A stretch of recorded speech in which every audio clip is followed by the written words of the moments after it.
All right, I'm going to show you two ways on how you can convert negative numbers to positive numbers in Excel.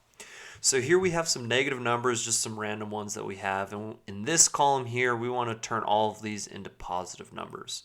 So I'm going to show you the two easiest ways to do that.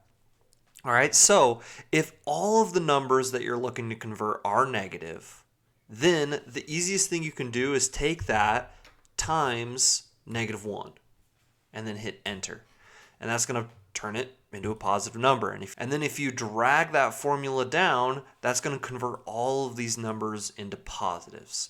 So that is the easiest way to do it. However, let's say that you have a positive number mixed in with negative numbers, right? So here most of these are all negative, but we have one positive number there.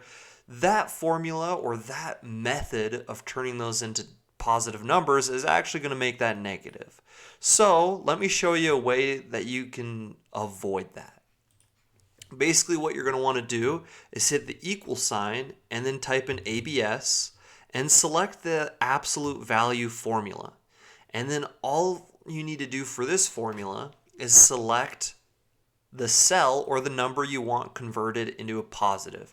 So obviously the absolute value of a number is always going to be positive. So by using the absolute value formula, you can then drag that down and all of these will remain positive, even if there's positive numbers mixed in with the negative numbers. So typically when you're dealing with data in Excel, you're not going to have just negative numbers. You'll probably have some mixed positive, some mixed negative numbers in the data that you're working with. So my recommendation would be to just start with the absolute value formula. And that way you can make sure that all of those numbers are going to remain positive. And that's all there is to it. Thank you so much for watching. I really mean that. I really appreciate it.